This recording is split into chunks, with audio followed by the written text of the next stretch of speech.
All right, good evening. I'm Joel Weeman, and this is my presentation. This is my sound project presentation on day one in Cornfield Chase from the movie Interstellar. This is for my Music 200A class, and I started this on 4/27/2022, and we'll be finishing this on 5/4/2022. So, a little bit about the piece.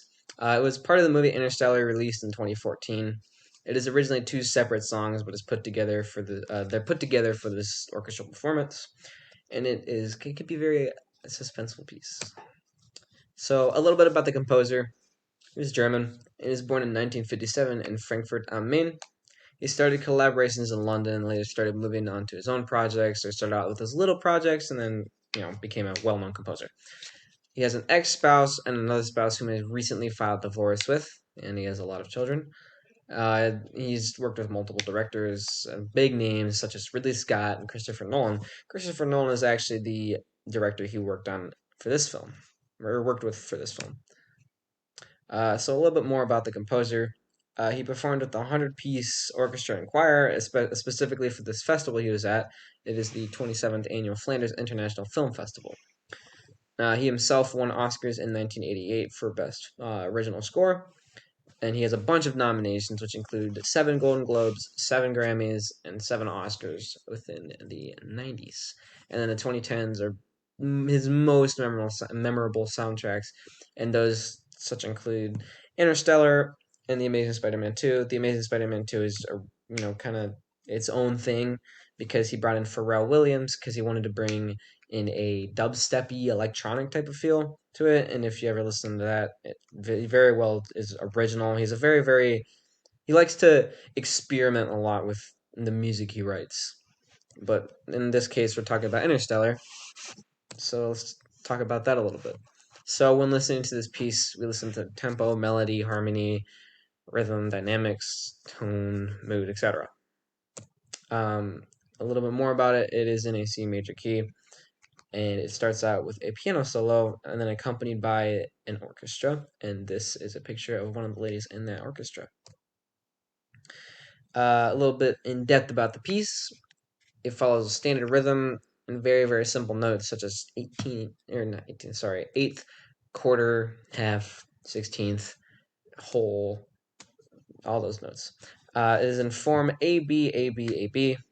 It follows a disjunct melody and it ascends kind of in like a goes up the piano type of way.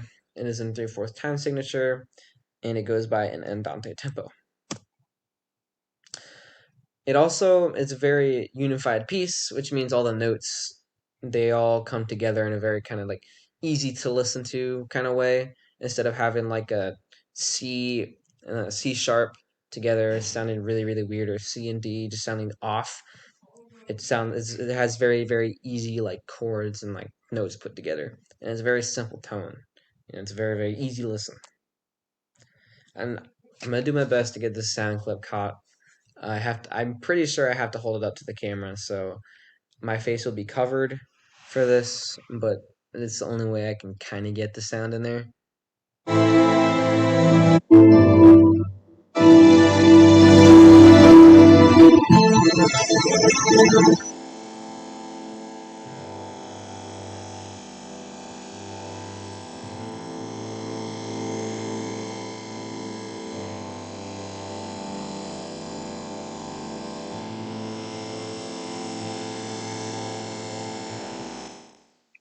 I really hope that picked up because this is like my 10th time recording this and it has not picked up on any of them.